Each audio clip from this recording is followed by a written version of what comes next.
Jujur, kami trauma mas. Anak saya dan beberapa anak lainnya mengalami muntah, mual-mual, dan diare hebat.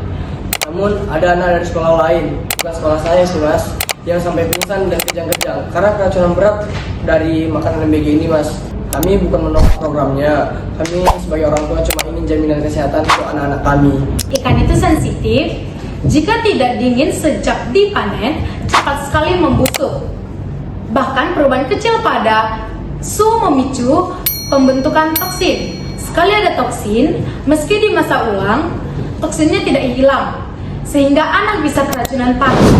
MBG tidak boleh hanya berjalan di atas kertas saja. Nah, ada satu hal yang jarang dibahas nih, dampak psikologis pada anak dan orang tua. Pak Nalendra, ada perubahan perilaku setelah kejadian itu?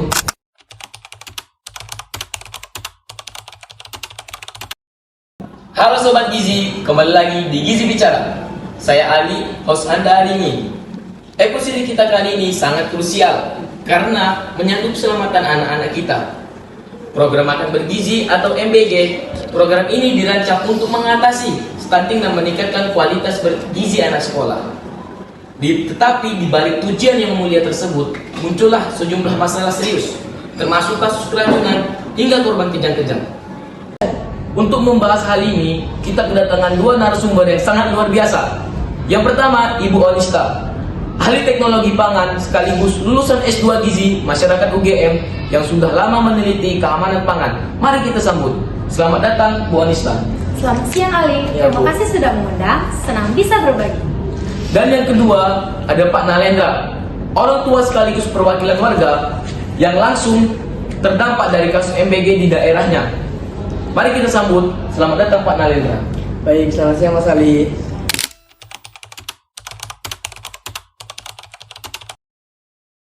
Bu Onista, sebagai ahli gizi sekaligus peneliti, bagaimana sih definisi makanan sehat yang seharusnya menjadi standar MBG? Standarnya adalah gizi seimbang, sesuai pedoman isi piringku. Ada karbohidrat, protein hewani atau nabati, sayur, buah, serta lemak sehat. Program MBG ini sebenarnya sangat baik karena memastikan anak mendapat asupan layak setiap hari. Dengan pendekatan berbasis sains, program ini bisa menekankan angka stunting secara signifikan. Oh, berarti kalau dijalankan secara benar, ini sangat strategis ya Bu?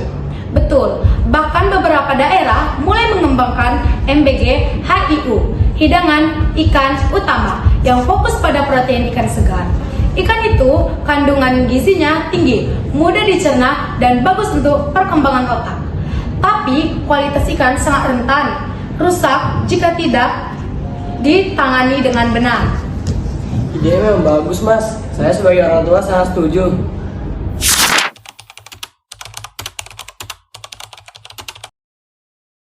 Nah, disinilah titik persoalan kita Bu.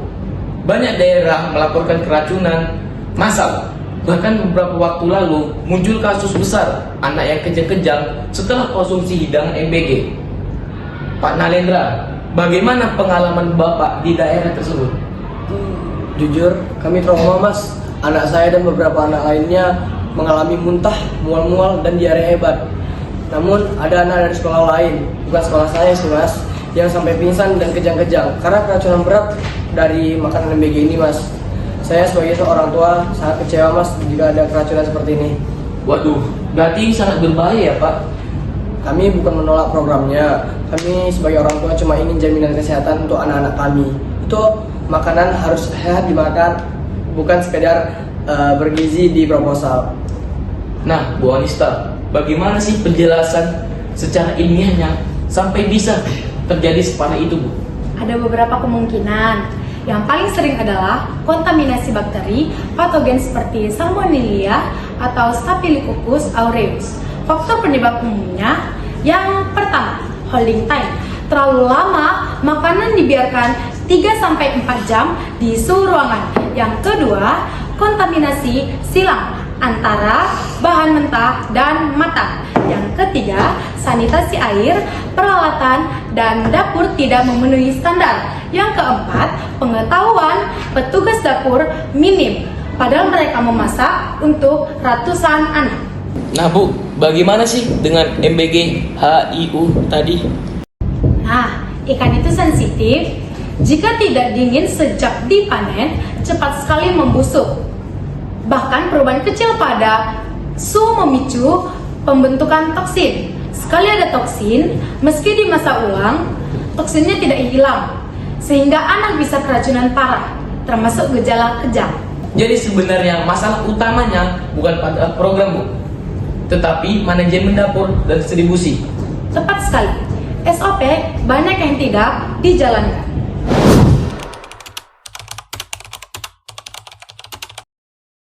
Nah, beberapa info yang pernah saya dengar, pemerintah sudah merespon dengan instruksi evaluasi. Tetapi, kasus baru masih bermunculan terus-menerus. Nah, Pak Nalendra, apa harapan Bapak ke depannya untuk pemerintah masyarakat?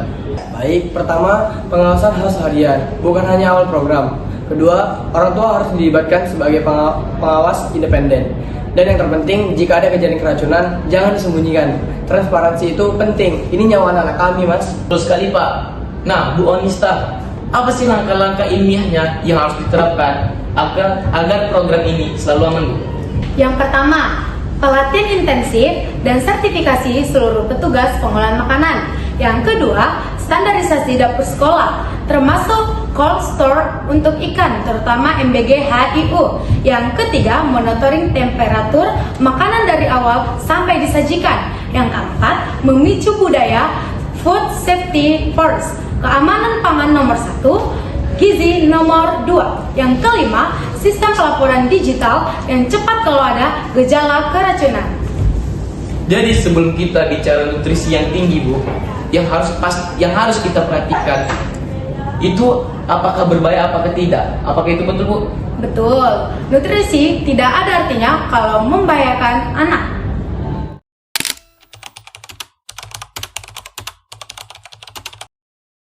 Nah, ada satu hal yang jarang dibahas nih, dampak psikologis pada anak dan orang tua. Pak Nalendra, ada perubahan perilaku setelah kejadian itu? Baik, Mas. Ada. Banyak anak jadi takut makan makanan sekolah. Mereka bawa bekal sendiri. Ada juga orang tua yang melarang anaknya untuk makan MBG. Meskipun gratis, ada rasa kehilangan kepercayaan. Bu Anista, dari sudut pandang ahli seperti Ibu, efek trauma ini bisa memengaruhi apa? Ketakutan makan di sekolah bisa menyebabkan anak malnutrisi ringan, terutama untuk keluarga yang ekonominya rendah. Ada anak juga stres, dan kita tahu stres memengaruhi justru merusak tujuan MBG awal itu sendiri. Oh, jadi perlu pendekatan pemulihan ya, Bu? Betul, edukasi ulang, transparansi, dan melibatkan komunitas sangat penting. MBG tidak boleh hanya berjalan di atas kertas saja.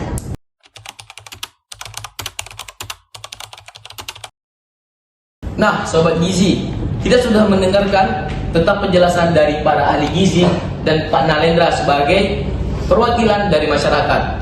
Di sini kita belajar bahwa yang pertama, MBG punya tujuan mulia, tetapi pelaksanaannya harus super ketat. Yang kedua, keamanan pangan bukan tambahan, tetapi itu fondasi utama.